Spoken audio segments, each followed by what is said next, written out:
नमस्कार मित्रांनो, युवराज अकॅडमी 24 या आपल्या एज्युकेशनल यूट्यूब चॅनलवर मी तुम्हा सर्वांचं स्वागत करतो। तर विद्यार्थी मित्रांनो, आता परीक्षेला फक्त 7 ते 8 दिवस राहिले। त्या दृष्टिकोनातून विद्यार्थी मित्रांनो, कमी वेळामध्ये परंतु महत्त्वाचे प्रश्न या ठिकाणी मी घेऊन आलेले। मित्रांनो, सर्व प्रश्न खूप महत्त्वाचे आहेत आणि 100% यावर आधारित प्रश्न विचारला जाईल।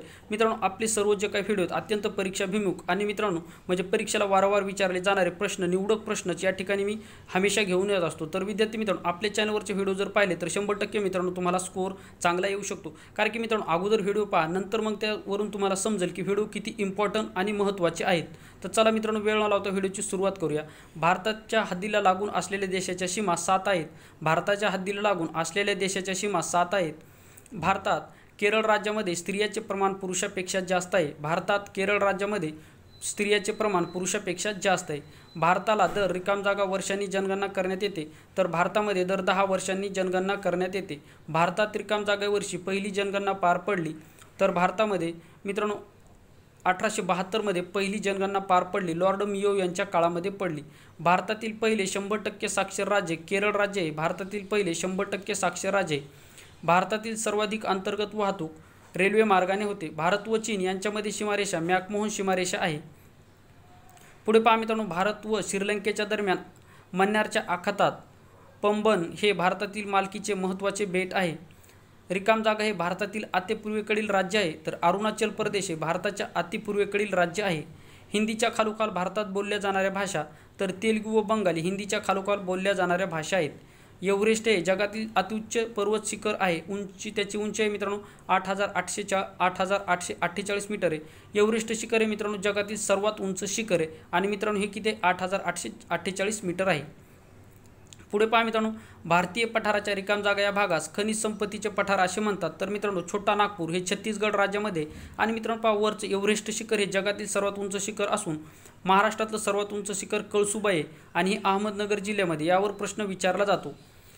आणि छोटा नागपूर पठार मित्रांनो खनिजासाठी प्रसिद्ध असून हे छत्तीसगड राज्यामध्ये झारखंड राज्यामध्ये आहे। पुढे पहा मित्रांनो, रिकाम जागा हे भारतातील बहुसंख्य जनतेचे मुख्य अन्न आहे, तर तांदूळ हे मित्रांनो भारतातील बहुसंख्य जनतेचे मुख्य अन्न आहे।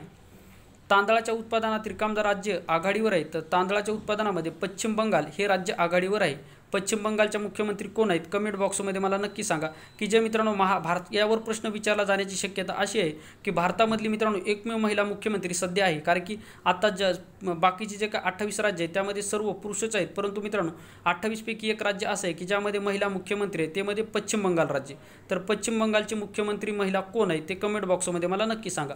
ज्वारीच्या उत्पादनामध्ये रिकाम जागा राज्याचा देशात प्रथम क्रमांक लागतो, तर ज्वारीच्या उत्पादनामध्ये महाराष्ट्र राज्याचा देशात प्रथम क्रमांक लागतो। देशात कापसाच्या उत्पादनात अग्रेसर असणारे 2 राज्य तर गुजरात आणि महाराष्ट्र हे राज्य देशात कापसाच्या उत्पादनामध्ये अग्रेसर राज्य आहे। आणि कापसासाठी मित्रांनो रेंगूर मृदा ही महत्त्वाची असते, हिला काळी मृदा असे सुद्धा म्हणतात।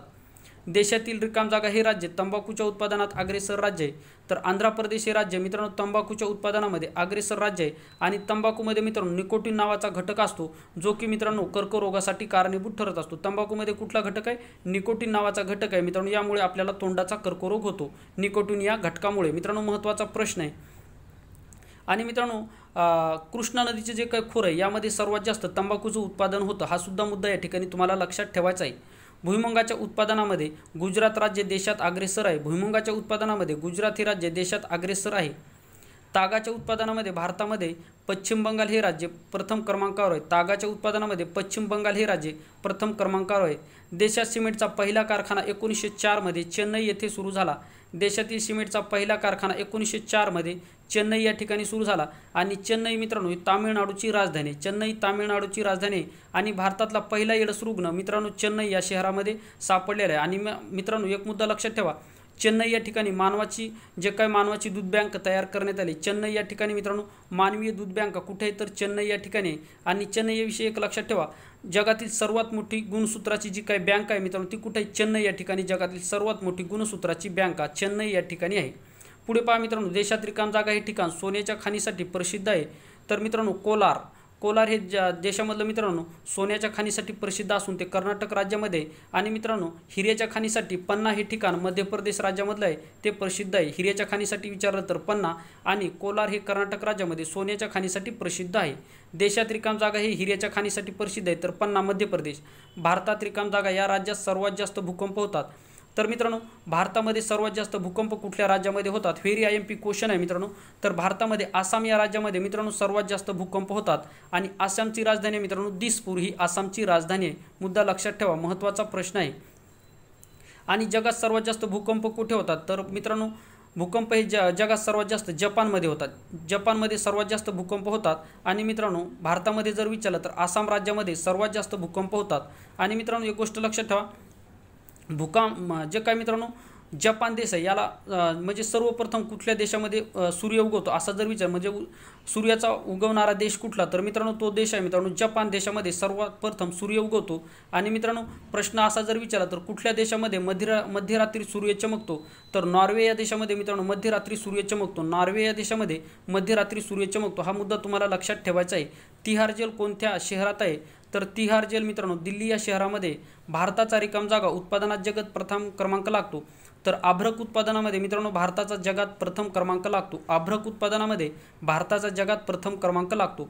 भारताचा सर्वात मोठा बहुउद्देशीय प्रकल्प कुठला, तर भाकरा नांगल प्रकल्प हा मित्रांनो भारतातला सर्वात मोठा बहुउद्देशीय प्रकल्प आहे आणि मित्रांनो तो सतलाज नदीवर आहे। कुठल्या मित्रांनो, सतलाज नदीवर आहे। भाकरा नांगल प्रकल्प कुठल्या नदीवर आहे, तर तो सतलाज नदीवर आहे आणि तो भारतातील सर्वात मोठा बहुउद्देशीय प्रकल्प आहे। पुढे पहा मित्रांनो, भारतात रिकाम जागा साली विमानाने दळणवळणाला प्रारंभ झाला, तर 1924 साली मित्रांनो भारतामध्ये विमानाने दळणवळणाला सुरुवात झाली। आणि मित्रांनो विमानाचा शोध कोणी लावला, तर राईट बंधू। प्रश्न विचारलेला आहे, विमानाचा शोध कोणी लावला, तर राईट बंधूंनी विमानाचा शोध लावलेला आहे, महत्त्वाचा प्रश्न आहे। आणि भारतामध्ये विमानाने दळणवळण म्हणजे विमानाने प्रवासला प्रारंभ कधी झाला, 1924 मध्ये झालेला आहे।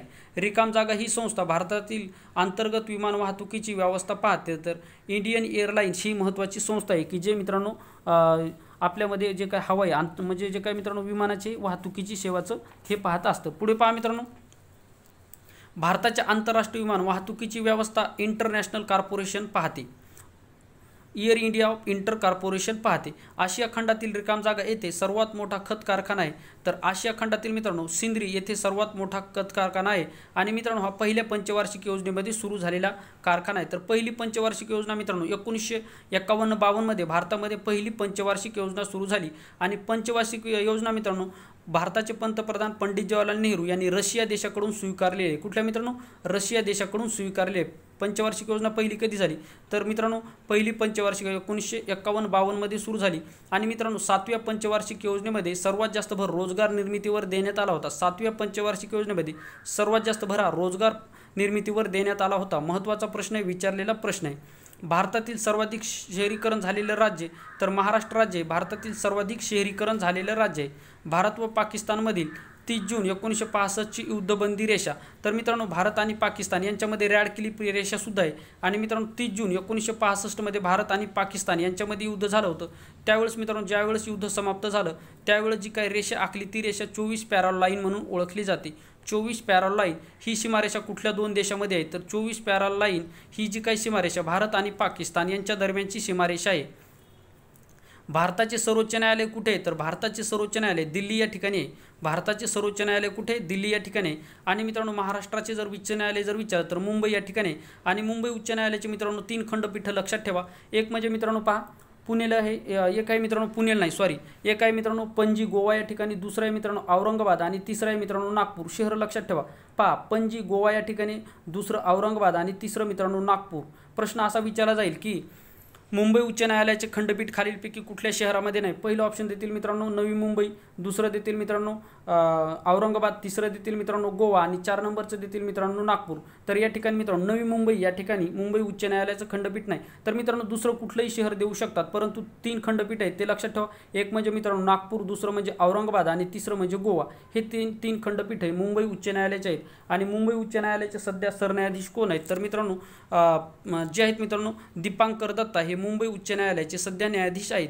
आणि भारतामध्ये एकूण उच्च न्यायालयाची संख्या किती असा प्रश्न जर विचारला तर भारतामध्ये मित्रांनो एकूण 25 उच्च न्यायालय आहेत। किती मित्रांनो 25, हा जुना प्रश्न आहे मित्रांनो। भारतामध्ये सध्या एकूण 25 उच्च न्यायालय आहेत हा मुद्दा लक्षात ठेवा। प्रश्न विचारला जाईल की भारतामध्ये सध्या किती उच्च न्यायालय आहेत, तर भारतामध्ये मित्रांनो एकूण 25 उच्च न्यायालय आहेत। भारतातील रिकाम जागा संघराज्य प्रदेशात स्वतंत्र उच्च न्यायालय आहे, तर मित्रांनो दिल्ली असा संघराज्य प्रदेश आहे की ज्याचं स्वतंत्र उच्च न्यायालय। दिल्ली या संघराज्य प्रदेशमध्ये स्वतंत्र उच्च न्यायालय आहे। तर दिल्लीचे सध्या मुख्यमंत्री अरविंद केजरीवाल आहेत। कोण आहेत मित्रांनो? दिल्लीचे सध्या मुख्यमंत्री अरविंद केजरीवाल आहेत। तर मित्रांनो असा होता व्हिडिओ, परीक्षेच्या दृष्टिकोनातून खूप महत्त्वाचा होतो। मित्रांनो व्हिडिओ तो आवडल्यास व्हिडिओला लाईक करा, चॅनलवर नवीन असाल तर मित्रांनो चॅनलला सबस्क्राईब करा। अशा स्वरूपाचे मित्रांनो परीक्षाभूम खेळ आपल्या चॅनलवर नेहमीच तुम्हाला बघाव्यास मिळतील। तर विद्यार्थी मित्रांनो आपले जे काही व्हिडिओ तुम्हाला कसे पाहिजे तर तुम्हाला सांगतो। तर विद्यार्थी मित्रांनो प्रत्येक व्हिडिओच्या टायटलमध्ये मित्रांनो हॅशटॅग, प्रत्येक व्हिडिओच्या टायटल बॉक्समध्ये हॅशटॅग युवराज अकॅडमी, हॅशटॅग युवराज अकॅडमी 24, हॅशटॅग युवराज अकॅडमी 24 तुमच्या उजव्या हाताला आहे मित्रांनो, त्या ठिकाणी त्याला प्रेस करा। त्यानंतर प्रेस केल्याच्यानंतर मित्रांनो सर्व व्हिडिओ तुमच्या मोबाईलच्या स्क्रीनवर येतील। त्यावर मित्रांनो आपले इतिहास, भूगोल, राज्यघटनेवर आधारित, काही ठोकळ्यावर आधारित, मराठीचे सुद्धा आहेत, गणित, बुद्धिमत्तेचे सुद्धा व्हिडिओ आहेत मित्रांनो, आणि काय मित्रांनो तांत्रिक प्रश्नाचे सुद्धा व्हिडिओ आहेत, आणि मित्रांनो इंग्लिशचे सुद्धा व्हिडिओ आहेत। तर मित्रांनो सर्व व्हिडिओ जर तुम्ही पाहिले तर मित्रांनो नक्की आगामी परीक्षेमध्ये तुम्हाला 45+ स्कोर येऊ शकतो 100%। कारण की मित्रांनो तुमची इंग्लिश असो, मराठी असो, गणित असो किंवा बुद्धिमत्ता असो किंवा मित्रांनो तुमचं जीकेच असो, सर्व मित्रांनो अत्यंत व्हेरी आणि परीक्षाभिमुख सर्व लेक्चर या ठिकाणी अटेंड केलेले आहेत। तर विद्यार्थी मित्रांनो तुम्ही जर हे व्हिडिओ जर पाहिले तर तुम्हाला 100% त्याचा आगामी परीक्षेमध्ये फायदा होईल। तर चला विद्यार्थी मित्रांनो आशा करतो तुम्हाला हा व्हिडिओ आवडला असेल। या ठिकाणी आपण थांबूयात। थँक्यू, धन्यवाद।